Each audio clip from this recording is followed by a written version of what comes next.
Les États-Unis sont derrière la Chine en matière de science. Mais une législation bipartisane visant à contrer la Chine pourrait inverser la tendance, si les politiciens ne font pas tout foirer.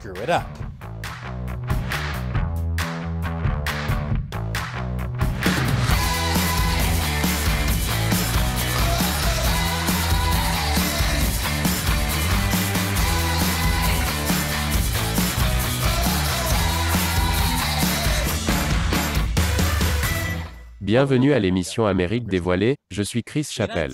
Les États-Unis sont derrière la Chine. C'est particulièrement grave dans le domaine des sciences. Les États-Unis étaient en tête du monde en matière de recherche et développement. Mais leur part de R&D a diminué de 69% en 1960 à 28% en 2018.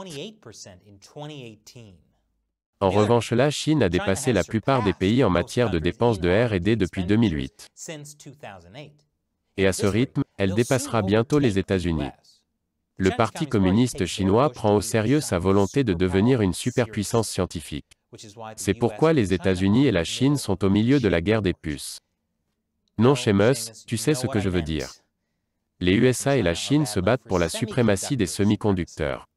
Alors pourquoi les semi-conducteurs sont-ils si importants? Eh bien, les semi-conducteurs sont les cerveaux de la technologie moderne. Ils sont l'épine dorsale de la performance économique et militaire à l'ère numérique. Les semi-conducteurs sont essentiels pour presque toutes les technologies importantes dont nous avons besoin dans la vie moderne, comme les Furby. L'accès sécurisé aux semi-conducteurs de pointe permettra de développer de nouvelles technologies dans le domaine de la défense, notamment des réseaux plus rapides, l'informatique en nuage, les systèmes sans pilote, la cybersécurité et l'intelligence artificielle, qui sont autant d'éléments de la planification de la défense future des États-Unis. Ok. Donc les semi-conducteurs ne sont pas seulement utilisés pour les Furby, ils sont également utilisés pour la technologie militaire de pointe, comme les drones militaires Furby. La Chine représente aujourd'hui 24% de la consommation mondiale de semi-conducteurs, ce qui en fait le deuxième plus grand marché, presque aussi important que les États-Unis. Et la fabrication de semi-conducteurs en Chine est passée à 15% de la capacité totale du monde en 2020. Et le Parti communiste chinois veut vraiment dominer la fabrication de semi-conducteurs, afin que personne ne puisse couper son approvisionnement. Comme les États-Unis l'ont fait lorsque l'administration Trump a sanctionné l'entreprise de télécommunications chinoise Huawei. Les États-Unis, cependant, sont passés de 37% de la production mondiale de semi-conducteurs en 1990 à seulement 12% aujourd'hui. Donc, comme je l'ai dit, les États-Unis ont pris du retard. Et la Chine va de l'avant. Les semi-conducteurs sont une question de sécurité nationale. Mais les États-Unis ont toujours pris des mesures défensives. Cela signifie des choses comme le blocage des exportations d'équipements de fabrication de semi-conducteurs, restreindre les ventes de puces fabriquées avec des équipements américains, et le blocage des acquisitions chinoises de fabricants de puces américains. Mais ces politiques ne renforcent pas l'industrie américaine des semi-conducteurs. Elles ne font que ralentir la prise de contrôle par la Chine. Bientôt, nous verrons les militaires du Parti communiste avec leurs propres Furby armés. Et si vous aviez encore des doutes sur la réalité de cette menace, essayez celle-ci pour voir. Les démocrates et les républicains sont d'accord sur ce point. C'est une chose sur laquelle Trump et Biden sont d'accord. En fait, à une époque où les choses sont probablement plus divisées politiquement que jamais, de nombreux démocrates et républicains travaillent ensemble pour faire quelque chose contre cette menace. Je vous dirai ce que c'est juste après cette courte pause publicitaire. Nous sommes de retour. Les démocrates et les républicains travaillent en fait ensemble. Deux projets de loi bipartites, tous deux destinés à contrer la Chine, sont actuellement examinés par le Congrès. Le premier est la loi américaine sur l'innovation et la concurrence. Il vise à augmenter le financement des sciences, en particulier des technologies de pointe comme les semi-conducteurs. L'autre est la loi sur le leadership et l'engagement américain. La loi Eagle pour faire court. On sait très bien d'où vient ce nom. La loi Eagle se concentre sur la politique étrangère et la diplomatie pour contrer la Chine. J'y reviendrai dans un instant. La loi américaine sur l'innovation et la concurrence est l'œuvre du chef de la majorité démocrate au Sénat, Chuck Schumer, et du sénateur républicain Todd Young. Nous prenons enfin des mesures pour corriger le sous-financement de la science et de la technologie qui dure depuis des décennies. Si elle est adoptée, la loi américaine sur l'innovation et la concurrence donnera environ 190 milliards de dollars pour renforcer la technologie américaine en général. Plus 52 milliards de dollars pour encourager la production de semi-conducteurs aux États-Unis. ce qui est important pour le stock national stratégique de technologie de l'Amérique. Une autre disposition interdirait le téléchargement de l'application de médias sociaux TikTok, appartenant à la Chine, sur tous les téléphones du gouvernement. Les interdictions précédentes incluaient les appareils militaires et de la sécurité intérieure. Et tout ce qui peut tuer TikTok est une bonne chose. Je veux dire, avez-vous vu le genre d'ordure qui s'y trouve? Personne n'a besoin de voir ça. Ensuite, il y a la loi Eagle. Il a été proposé par le démocrate Gregory Meeks, président de la Commission des Affaires étrangères de la Chambre des représentants. Et il travaille avec les républicains de la Commission pour que la loi Eagle se concrétise. J'aime quand la Chine rassemble les Américains. La loi Eagle se concentre sur l'expansion des efforts diplomatiques pour concurrencer la Chine. L'Amérique a une tâche claire devant elle. La diplomatie doit être la pierre angulaire de la façon dont nous allons de l'avant. Notre puissance militaire est sans égale. Mais nous devons investir dans nos institutions et, surtout, dans nos alliances internationales. Car ce sont les deux sources de notre force unique et durable. Ok, ça sonne bien, mais qu'est-ce que ça va faire concrètement? Eh bien, parmi d'autres choses, la loi Eagle met l'accent sur les petits pays. Elle met en lumière un grand nombre de pays généralement ignorés par la politique étrangère américaine, notamment les États insulaires du Pacifique, les États des Caraïbes et du continent africain. Ces pays sont souvent en première ligne des menaces internationales et transnationales, et sont particulièrement vulnérables en raison de l'absence de normes internationales en matière d'infrastructures, de technologie et de cybernétique. Ils recherchent le leadership des États-Unis pour lutter contre un ordre fondé sur des règles. Et cette loi met le gouvernement américain en position de le faire. La loi Eagle aborde également les questions relatives aux droits de l'homme.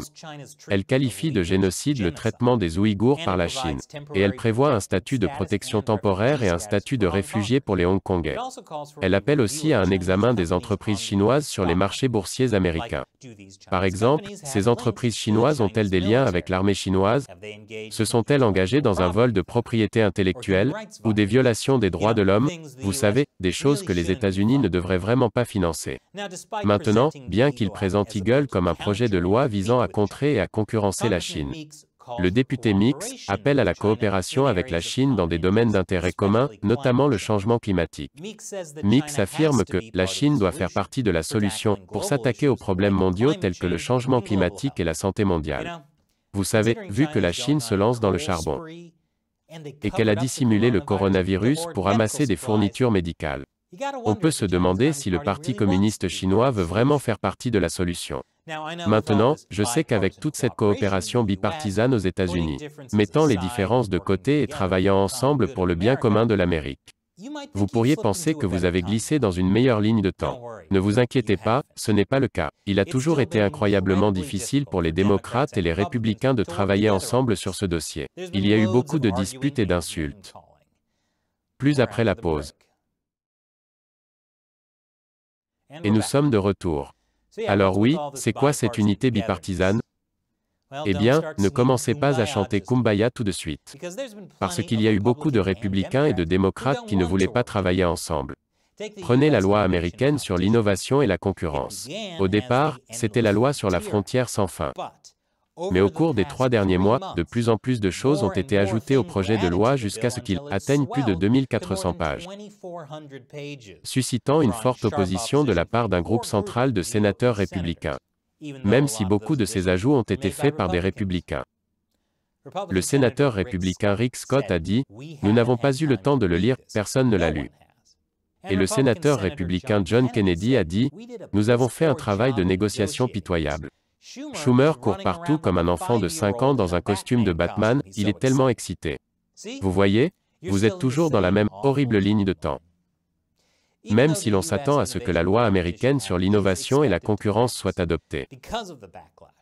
Le vote a été reporté au 8 juin, date à laquelle les sénateurs doivent rentrer d'une semaine de vacances pour le Memorial Day.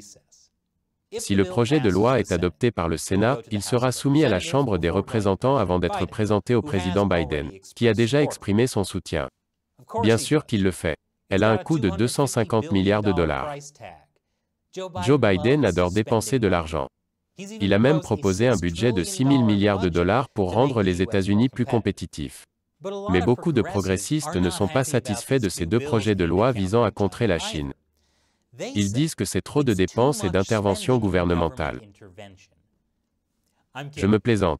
Ils disent que les projets de loi sont racistes. Ils craignent que se précipiter pour positionner la Chine comme une menace existentielle pour les États-Unis n'alimente chez nous une haine similaire à l'islamophobie observée après le 11 septembre. En réponse à ces initiatives, plus de 65 organisations progressistes ont publié une déclaration commune condamnant la rhétorique contre la Chine. Il s'agit d'une vision du monde à court terme qui présente la Chine comme la principale menace existentielle. Le cadrage anti-Chine est non seulement politiquement inutile, mais aussi nuisible. Car il alimente inévitablement le racisme, la violence, la xénophobie et le nationalisme blanc. Vous savez, c'est un bon point. Essayer d'arrêter le génocide des musulmans ouïghours par la Chine est définitivement un signe de nationalisme blanc. Maintenant, les progressistes comme la représentante Ilhan Omar ont raison de dire que nous devons faire la distinction entre le gouvernement chinois et les Américains d'origine chinoise et ne pas maltraiter les Chinois.